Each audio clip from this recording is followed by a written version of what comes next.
bit of history with the award and with the Gingles family in particular. So Katie Gingles was one of my best volunteers at the breakfast program for quite some time ago. And I nicknamed her the Mary Poppins of the breakfast program. And when she graduated, I thought to myself, oh my word, what on earth am I going to do without this young lady? Well, it didn't take very long before the answer came in the form of her sister. So I thank the Gingles family for sending me another one. It takes a very special person to be as dedicated to volunteering as much as Sarah does.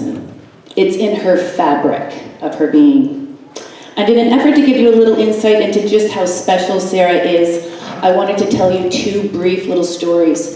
The first one happened earlier on in the year when we lost one of our main donations to the breakfast program. And I came in early one morning and Sarah was rummaging through the kitchen trying to find something to serve. And I said to her, you know what, Sarah, we haven't missed yet. Let's just not serve breakfast this morning. She's like, oh, Mrs. Dunnett, can I just maybe like make some omelets or something? And I said, well, we don't have any eggs. And she's like, well, can I maybe make some pancakes then? And I'm like, well, we don't have any syrup. She's like, well, we can put applesauce on them. And I'm like, that's disgusting. And then she's like, well, can I just make, and I'm like, Sarah, listen, it's all good. We've not missed, we'll be fine. And she's just stood there quietly for a second. And she said, but Mrs. Dunnett, there might be somebody who has nothing to eat today. Can I please just put one card together? How do you say no to that? So we quickly rummaged some more through the kitchen and we did get a card thrown together, but it wasn't much thanks to me.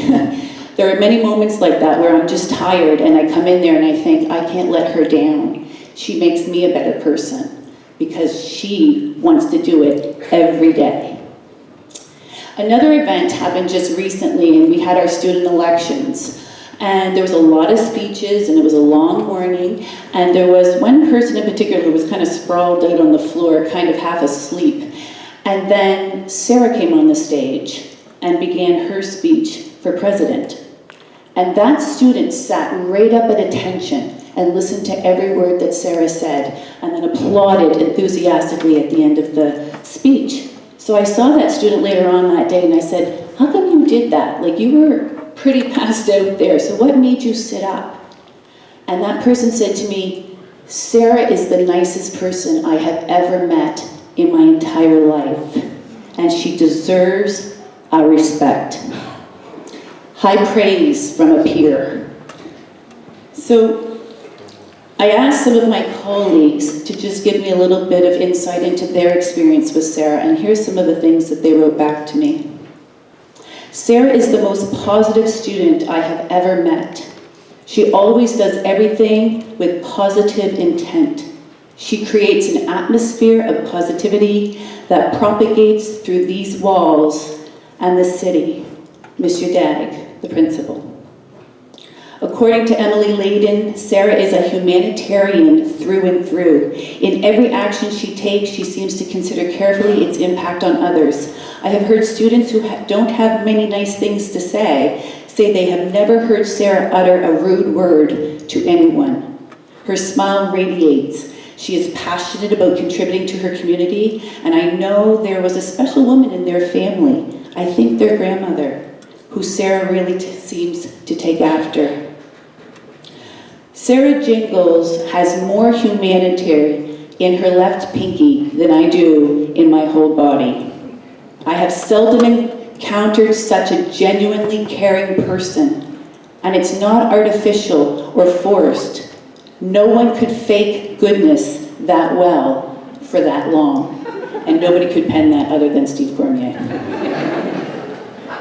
Sarah lights up the room every time anyone sees her. She's a girl who shows constant dedication to the breakfast program and has never let me or any other volunteer down. She finds the good in everything and everyone. Jasmine Hebert, another one of my great volunteers, so shout out to you, Jasmine. So I know Sarah went up there somewhere. Sarah, where are you? There you are, sweetie. Okay. Without wanting to be repetitive or give a long list of accomplishments or adjectives, I wanted to conclude with what I thought about Sarah Gingles personally. And I thought long and hard about this. And I kept coming back to just one word: hope. I get emotional. I'm like, it ruins my reputation. I've never seen Gordon Ramsay ever cry. You are the hope that people like you, you are the hope that people like you can and do exist. You are the hope that people won't give up on the broken. You are the hope that people won't give up on the impoverished. You are the hope that we want to see in a world that can be difficult to understand. And you are the hope that we can hold on to when we can't seem to find it in ourselves. And you are the most deserving winner of this award. So I ask that you come down.